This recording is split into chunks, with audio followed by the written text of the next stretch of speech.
participation also, because it is not like only a one-sided sword, because it has to be there. Even if the top management espouses the values of sustainability and occupational health and safety, it has to be practiced by the workers in through participation, through consultation, through feedback, and continuous upgrade of an occupational health and safety management system can be possible. Then when I talk about planning, the organization has to plan very proactively relating to what are different risks and opportunities that occupational health and safety possess to the workers in terms of work-related injuries and ill health, and how the risk and opportunities can be assessed. Then when I talk about support and operations, support relating to resources, human resources, infrastructure resources, technology resources, financial resources, competence of personnel through enhanced education and training, awareness of people, communication of people can come in support. In operations, whatever are the processes that are put in by the organization to eliminate hazards can come in operation. Then, of course, performance evaluation will also play an important role in any system, because only running the system is not enough. You have to evaluate how it is running. So performance evaluation through internal and external audits is also necessary.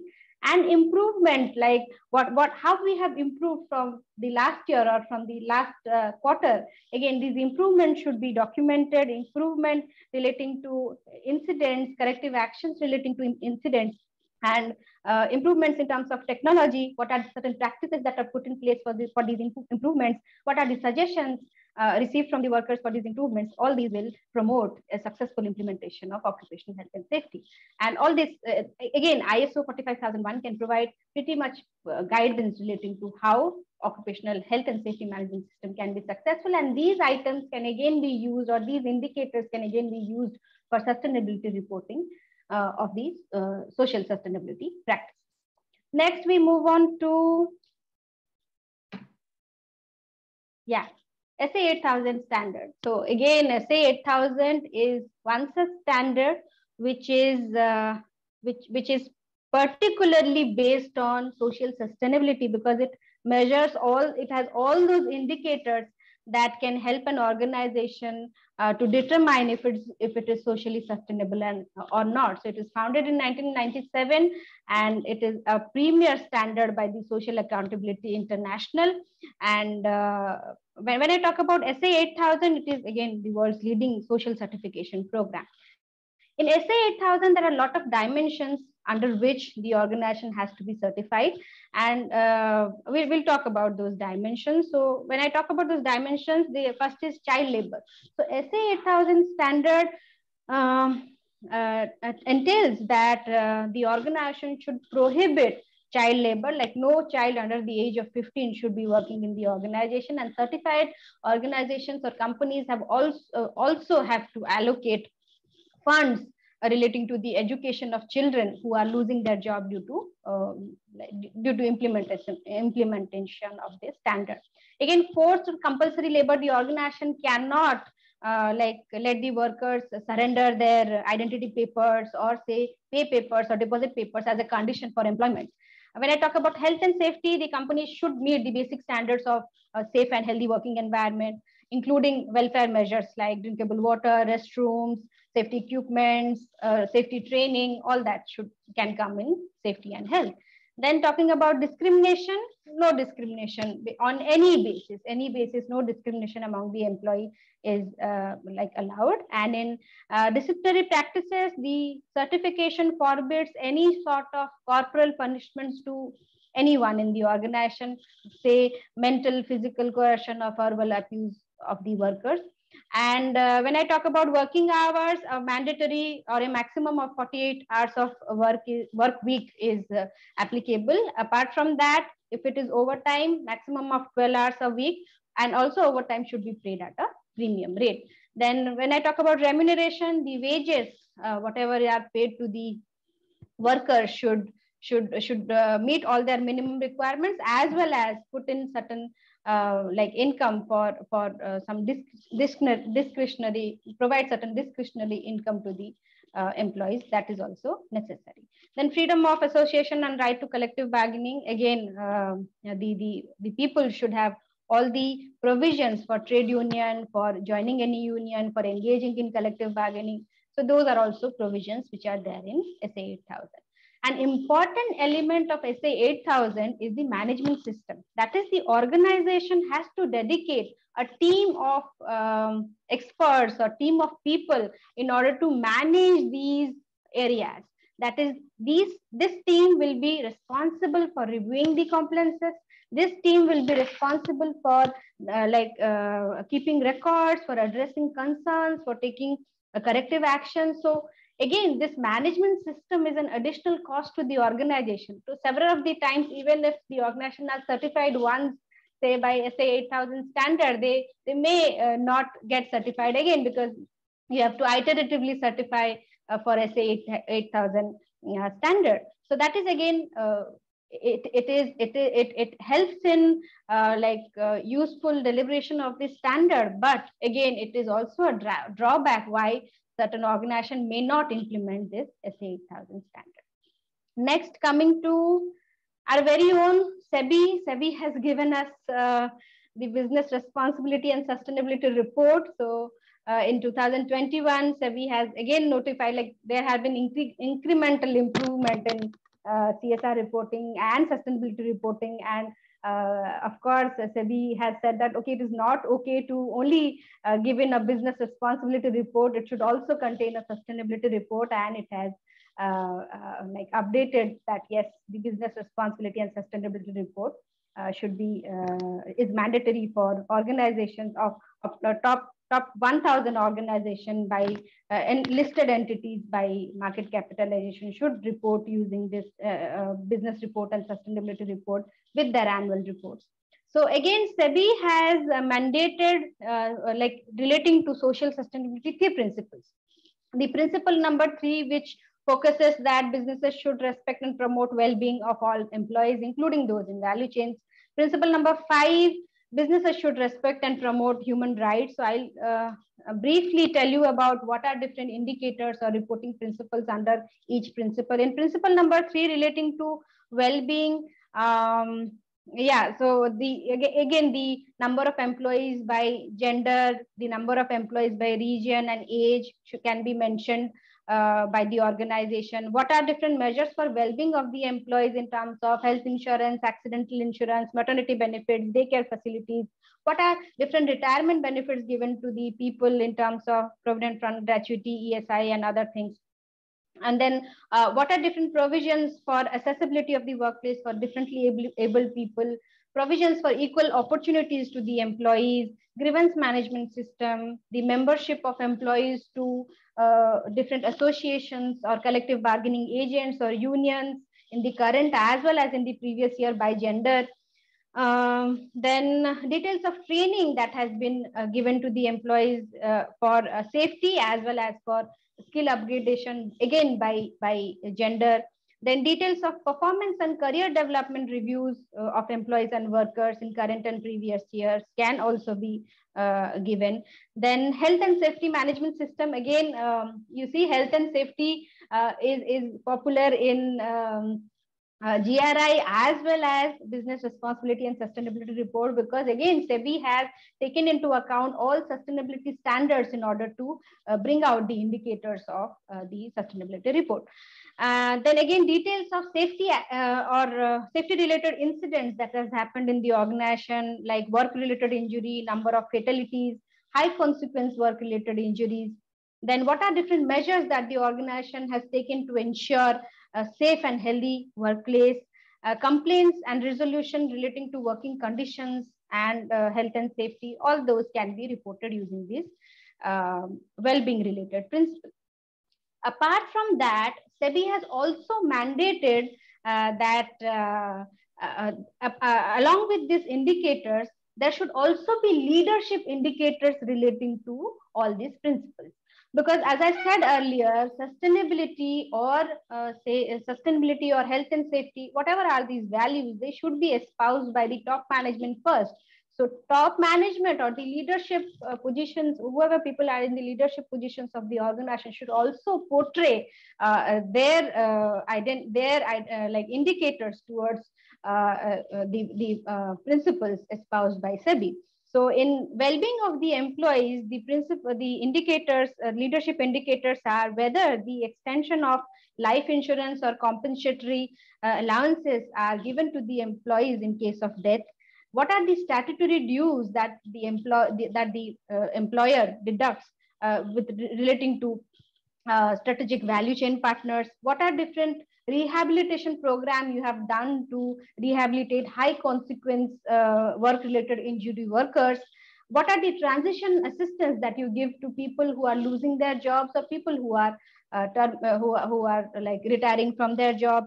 What are different health, safety and working condition measures that you're taking for your, again, for your value chain partners? You have to indicate in this principle number 3. Talking about principle number 5, like how businesses should promote human rights. So indicators like employees and work, the number of employees and workers who are provided training on human rights, the details of the minimum wage that is paid to the workers or the employees, what are different internal mechanisms of grievance resolution, how many complaints on sexual harassment, discrimination at workplace, child labor, forced labor has come up in the organization, and what are different mechanisms that are in process to prevent the adverse consequences of such incidents. And again, the audit relating to whether any audit relating to the wages, child labor, sexual harassment, forced labor has been done by the organization or not, and if so, the details of the same should also be mentioned. The leadership indicators for, again, promotion of human rights are like whether the business processes, certain business processes are being modified to introduce or address human rights. Is due diligence again conducted with respect to human rights? What are the assessment of value chain partners in relation to human rights, and what are different corrective actions that the management has taken in order to address the risk and concerns relating to human rights should also be mentioned. Next, we talk about the last principle in business responsibility and sustainability report regarding social sustainability, and that is principle number 8, that is business should promote inclusive growth and equitable development. In this section, the priority is on social impact assessments, rehabilitation, resettlement, and corporate social responsibility. So as I said in my, just in the first slide, that corporate social responsibility can be just a subset or can be a vehicle to attain social sustainability in an organization. So the indicators that the organizations can report in principle number 8 are like social impact assessment of the project. How many projects have undergone social impact assessment? How many projects are there on rehabilitation, on resettlements? What are different mechanisms to receive and redress grievances of the communities? What are the percentage of inputs, raw materials, percentage of input relating to raw materials sourced from MSME or local sites? And relating to leadership indicators in promoting inclusive growth and equitable development, what are different actions that organization has taken to mitigate the negative social impact of its operations? The different CSR projects which are operational, who are the beneficiaries of the CSR programs? What are the preferential procurement policies that organizations have relating to marginalized or vulnerable groups?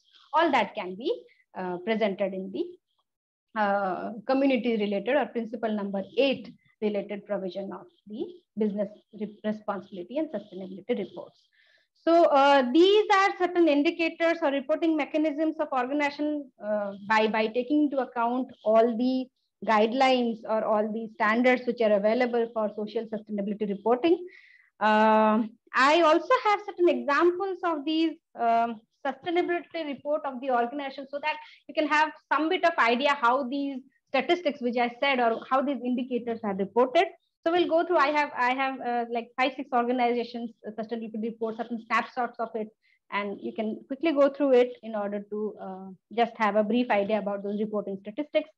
So we have, yeah, this is for Hero MotoCorp Limited. So if you look into the title. So here the sustainability reporting of the organization has been aligned with sustainable development goals. That is, it says that whenever it is considering the reporting relating to its people, it is trying to imbibe the SDG goals of good health and well-being, gender equality, decent work and economic growth, reducing inequality. So it is trying to do so. So if you look at these numbers, as I said, you have to report relating to what are the total number of employees in terms of gender. So what the total number of permanent employees, total number of employees on temporary or contractual basis or casual basis, number of permanent women employees, what are different employee association recognized by the management, and the percentage of permanent employees who are members of the recognized union or recognized employee association.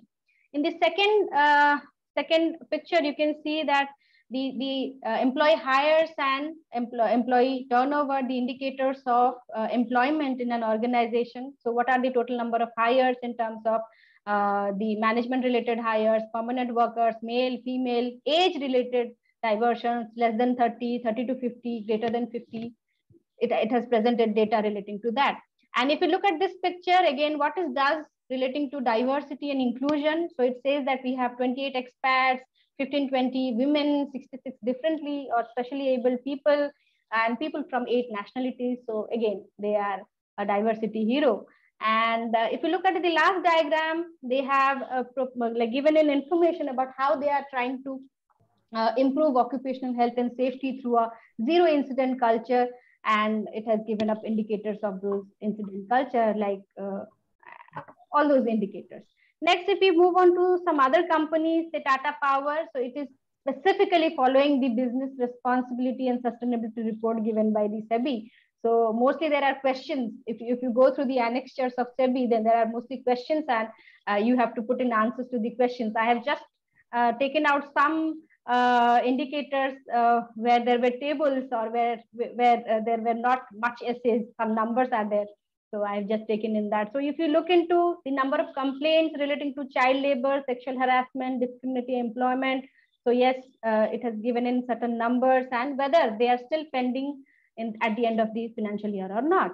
Then the type of training that the organization has given to the employees in terms of safety induction training, safety capability training. Again, what are different casual, temporary, and contractual employees who have been given such training? That is also available. Then see, the reporting relating to stakeholders' complaints, like how many complaints may the vendors, company, society, or the community, the customers and investors, and how many has been satisfactorily resolved. Again, this provides a number relating to those. And does the organization has an employee or association? Yes, there is an employee association and it is recognized by the management. What is the percentage of permanent employees who are members of this association? Almost 30% are members of this association. Coming to some other examples. So this is Aditya Birla Fashion and Retail. So you see these are all indicators relating to like the employees. These are the indicators relating to safety and health, and these are the indicators relating to the community.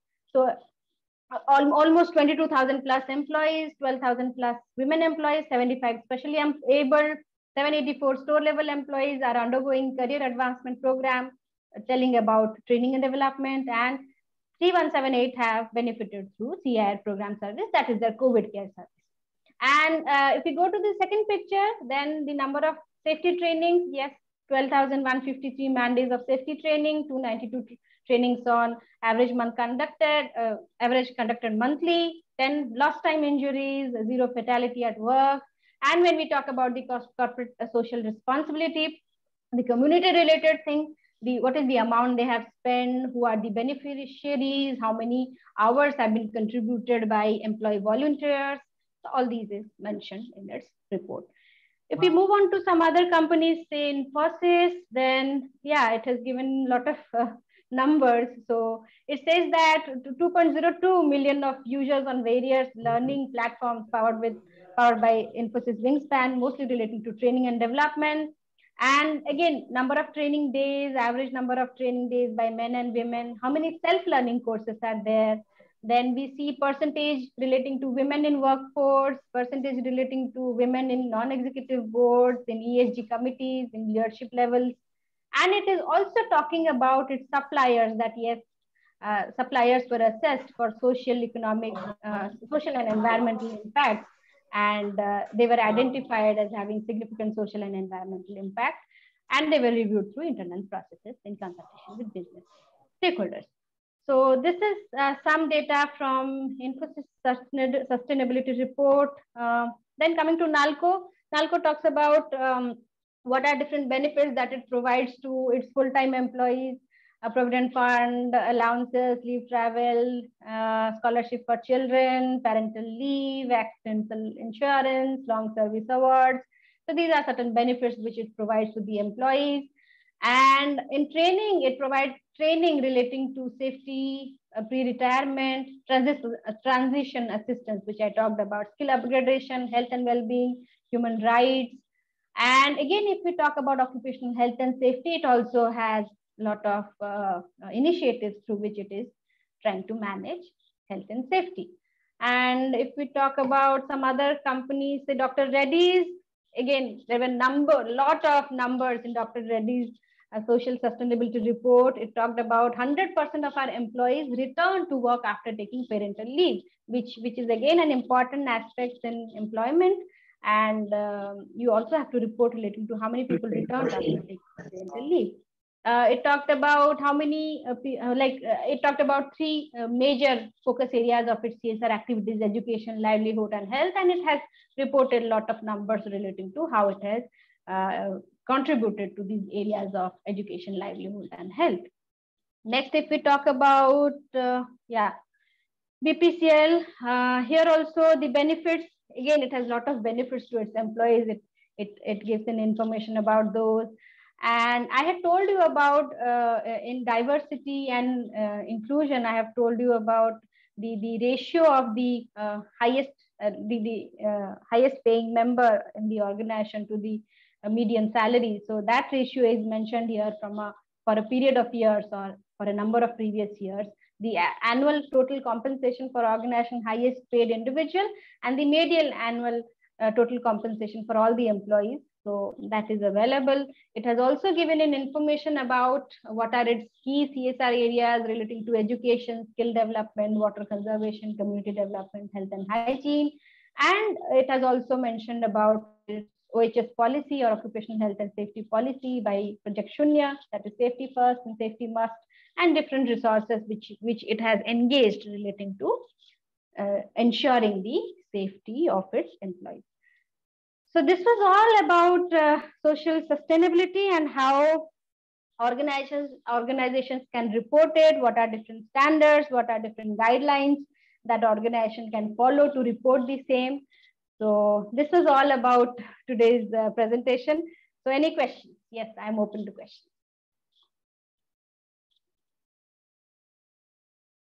Yes.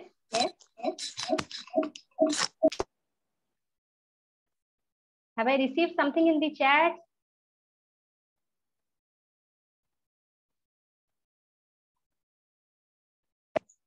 Ma'am, I've asked a question in the chat. I will repeat it here.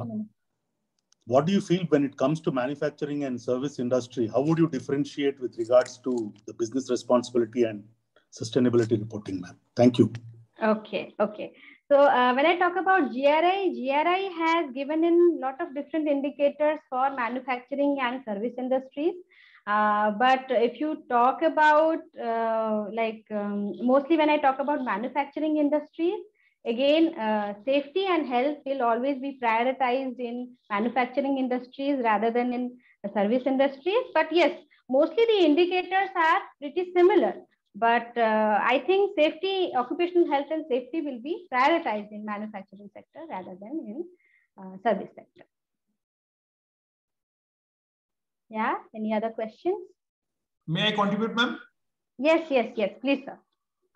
Shahidji, actually in business responsibility and sustainability reporting, if you talk about, we have this material topics.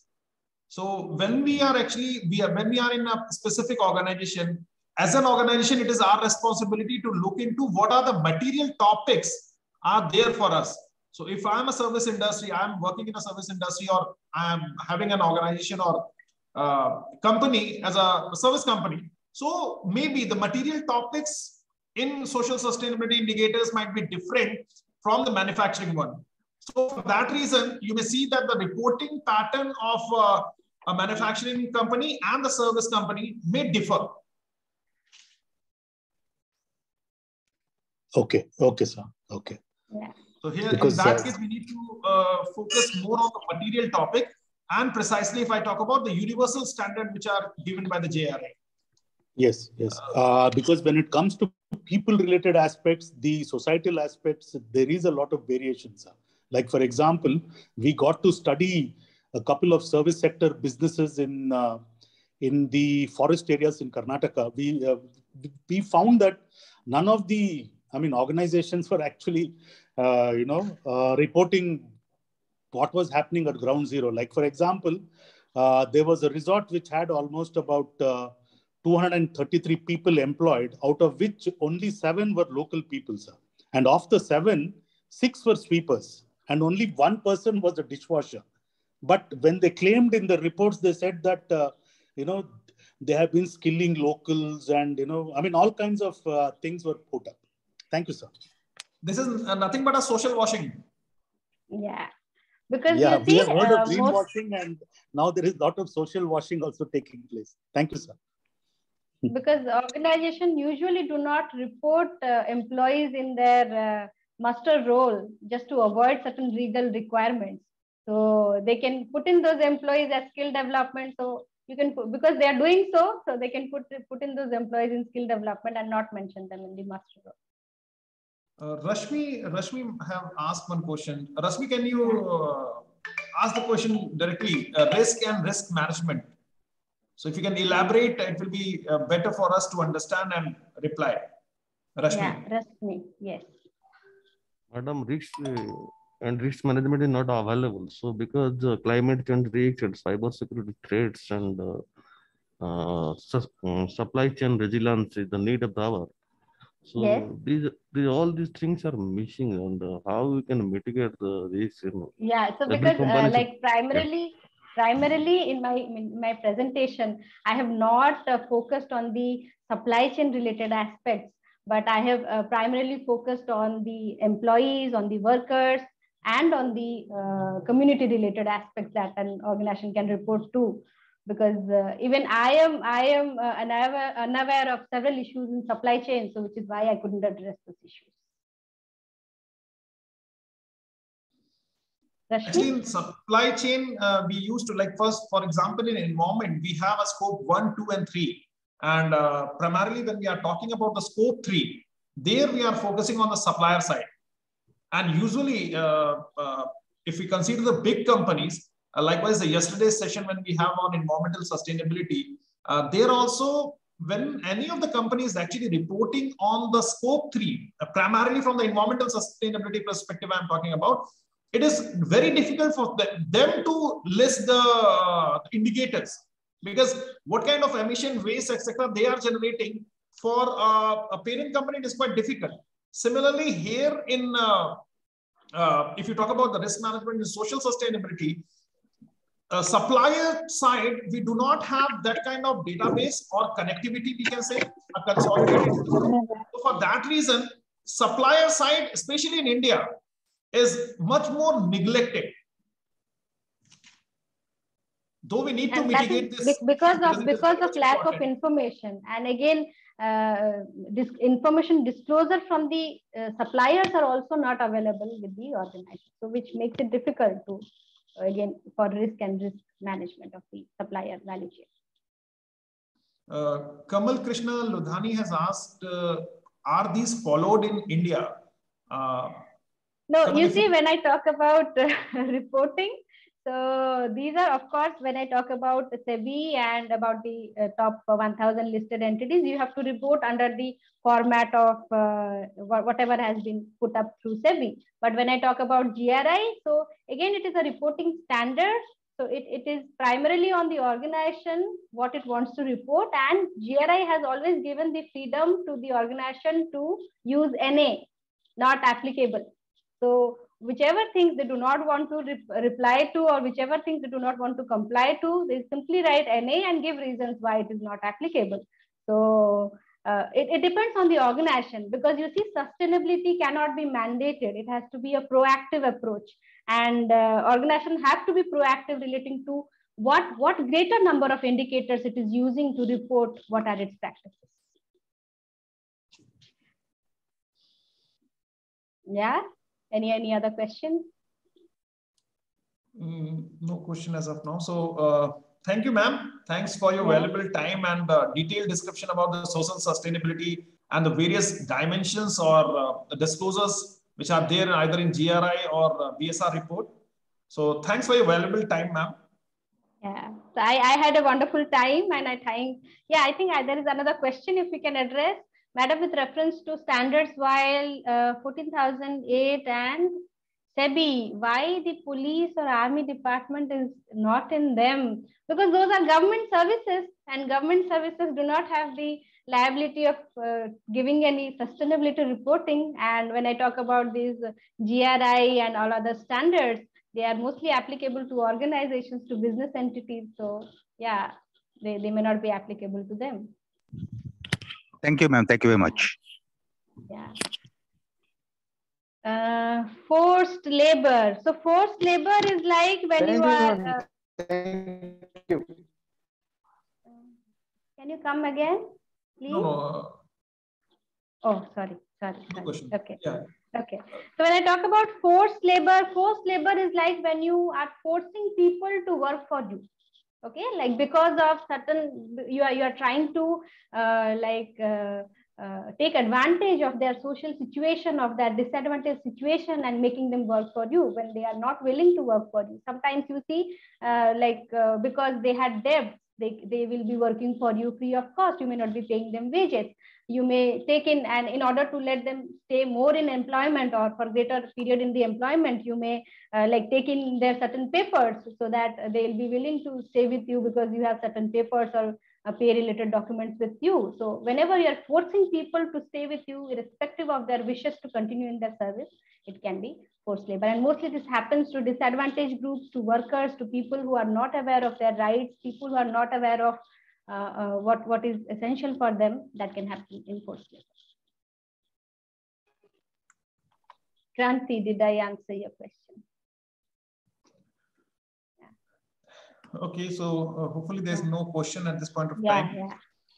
So okay, thank you so much, sir, and I thank all the participants.